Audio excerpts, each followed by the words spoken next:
Hey guys, Bugcat7 here. Okay, it is Thursday, October 31st, Halloween 2019, and welcome to Monster Chiller Horror Theater.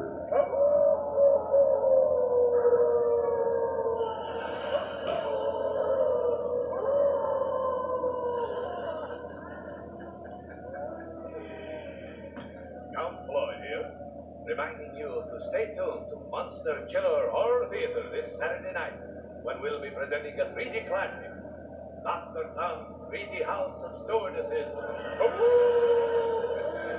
It's going to be a scary film, but you know you can't watch this film unless you have your special 3D glasses. That's right. You got to send $18 to me, Count Floyd. Be sure to throw in $3 for postage and handling, because I handle these things myself and send them out. So be sure to send that money in, get your 3D glasses, and then you can watch this Saturday night's Monster Chiller Horror Theater. Now let's take a look at some thrilling 3D scenes from that movie. That's right. Dr. Tong's 3D House of Stewardesses. Big SCTV fan, so let's get a bit more serious here, guys. So I thought it was appropriate to talk about this topic. It's just of interest to me. You know, I'm interested in Bigfoot and etc. And this article from Ancient Origins here, Wild Men of the Ancient World, Legends Across the Globe tell of a humanoid beast. Are they real? And it's kind of interesting to me that the person here refers to this as a humanoid beast, and many Bigfoot researchers say it's more like an ape creature. But you know, with the research of people like David Paulides, apparently these things are more human-like than ape-like. But I thought it was appropriate to read this today on Halloween, which, by the way, is my birthday, and I'm 58 years old today, so I thought it would be appropriate to celebrate my birthday by examining this topic that I just very highly interested in.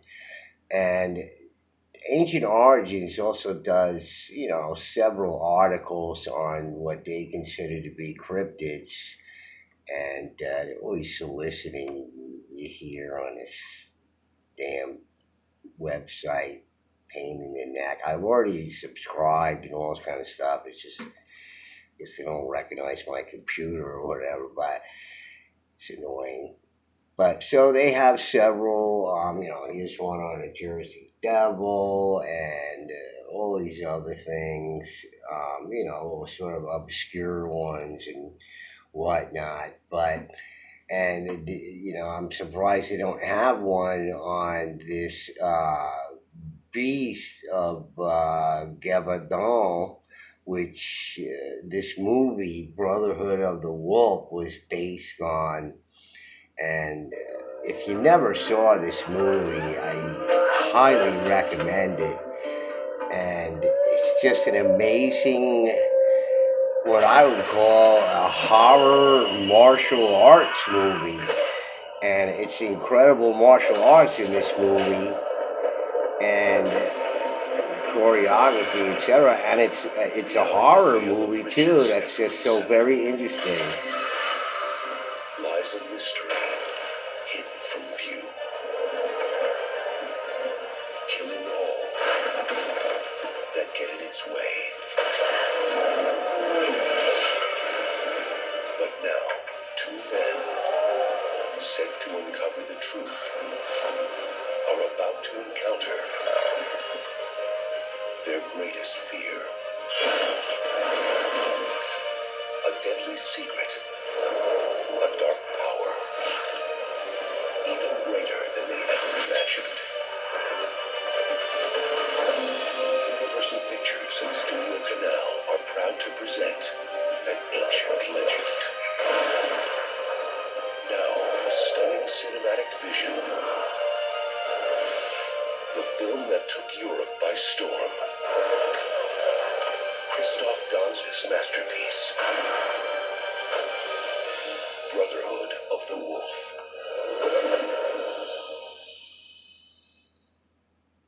Yo, man, if you never saw this movie, you gotta see this movie. This movie is amazing. So check it out when you get a chance. It's just an amazing movie, and it's based on this, real. According to official reports, these beasts of Gavadon, and they never quite figured out what this was. They thought they had got this like massive wolf that apparently was doing all this killing, but then the killings continued. But it's just a mystery, and the movie was based on it. But it is a kick-ass movie. It's like one of my favorite martial arts movies, and horror movies, just incredible. So check that out. It's only good in French with English subtitles, though. Don't get the dub version. The dub version is awful, just awful. Get it in French with the English subtitles. It's amazing. You'll love it. Anybody would. It's just amazing. Well, it's very violent, naturally, but it's a total. It's just amazing movie. Check it out. So, we have these tales of all these cryptids and everything from, and, the reason why I'm including all the cryptids too, because you have to think about it in this way. And I'm not the one to just think about this at all. I mean, there's other researchers that say that the,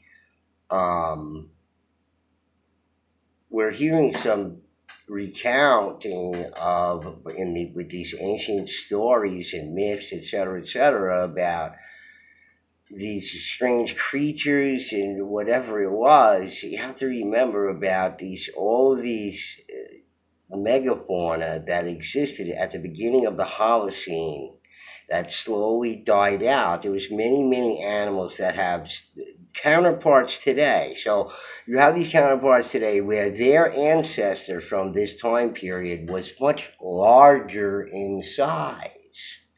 Okay, this is part of the mystery of this sort of archaeology and paleontology and all this kind of stuff.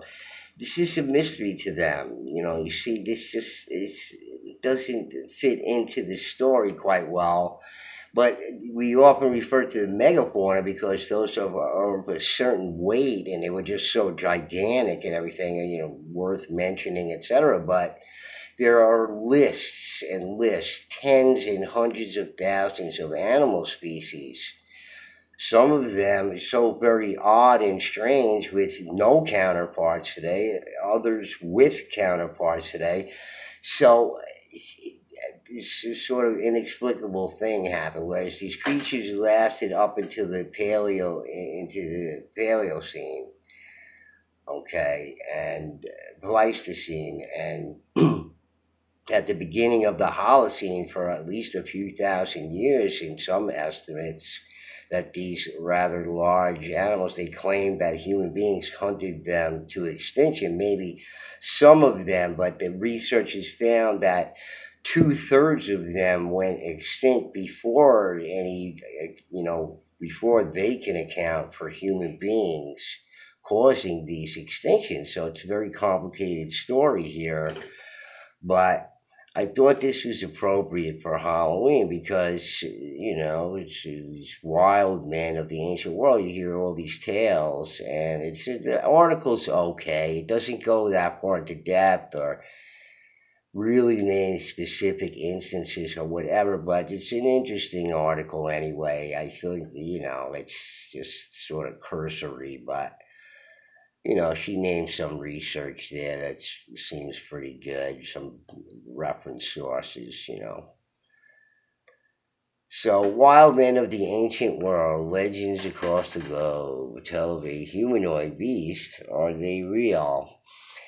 And just aside again, I go over about corn.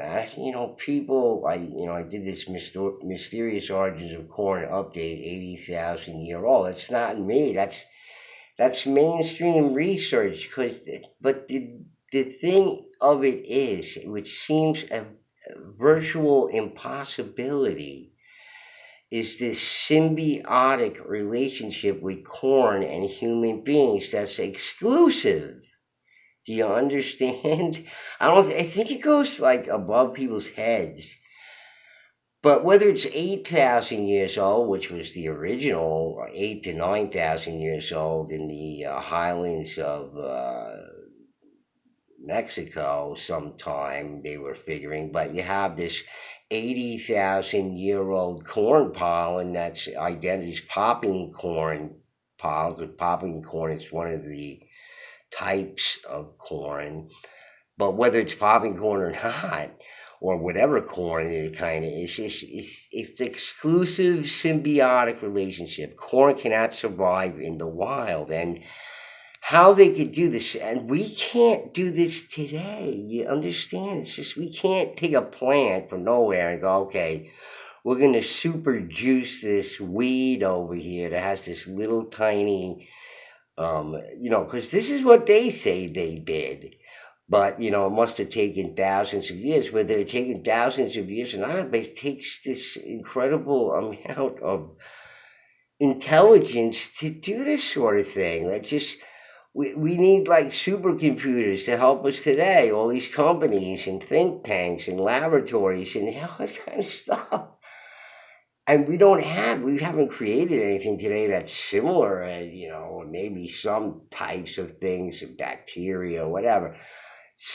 Terminator seeds, things that are sort of negative, but you have to think about this exclusive symbiotic relationship with corn. It cannot survive in the wild. Even if animals eat it, cannot perpetuate itself without human beings. And these people figured out how to do it 80,000 years ago or more. Okay, so the corn is not the only thing.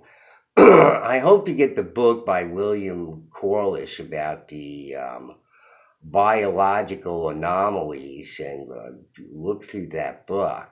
I hope to get it soon and look through it, because you have to consider these things, these cryptids, what we call cryptids. And I subscribe to this channel called Beyond Creepy, okay? And I know I've gone over it with a sub, Jack S, and a few other people who've been wondering if there's a relationship between Bigfoot and Dogmen and to the giants, which seems highly plausible. But this is a great site, Beyond Creepy. So he takes from books and all these sort of paranormal things and UFO and whatever it is, but just listen to some of these things. And I've been listening to this guy's stuff for like years now, and he's always producing new videos, just few and far between now, but he still does videos. But listen to some of the things on here. It's just, and I'll give a link to this too. You'll love it. And all these accounts, and right from like the beginning here, it's just strange cryptids all the time. But it's not only Bigfoot, and it's wolfmen. You got wolfmen. Just Flintville monsters, just generic sort of terms. But it gets even better. It's just everything. I don't know. Werewolf in the window. So werewolves. Not only Dogman and Bigfoot, we got werewolves now. Okay, and there's Bigfoot encounters there. Okay, insectoid encounters. Okay, so you got insectoids, one-eyed Bigfoot, Dogman of the UFO. Okay, I'm telling you, weird monsters, black-eyed women. We get the black-eyed kids and whatnot. Mannequin people, Bigfoot stories. I'm telling you, it gets even better. More weird monsters and all these kind of things. Muck monster, Halloween stories there. Tooth Fairy, Easter Bunny. I'm telling you, these are accounts that this guy goes over on his channel. Just every sort of things. Look, Panther Man, Dingo Man, Hyena Man, Black Eyed Man. Okay, and even more strange giant insects, weird things flying around 2 and 3 feet long, just whipping around all like the rods and whatnot, and just transformers, rabbit story, skunk man. Okay, so I think you get the idea, but it's just a crazy title. Birdman, Crowman, Batman, okay? Mud Monster, Emo People, Crabman, right? So, gargoyles. People are seeing kooky cryptids. That's always a good one. I watched all these things. Flying monsters, shape shifting MIBs, Rat Man, Turtle Man, Cat Man. All right, so I don't think I have to go through more winged monsters, Mothman, all this stuff. So there's something going on here, and maybe it has something to do with hollow Earth, inner Earth. The whole journey to the center of the earth. Maybe the earth is somewhat hollow. All these cities, these underground cities, and cave systems, extensive cave systems that haven't even been explored yet. You have to take that into consideration. What is this all about? At one time on this planet, what was going on? And are there things living down there, or where does it actually go? And could these things have some relationship to that? I really do think there's something to this hollow earth thing because I believe in expanding earth. So expanding earth may go hand in hand with inner earth and all these different cryptids and things. And the reason why I was mentioning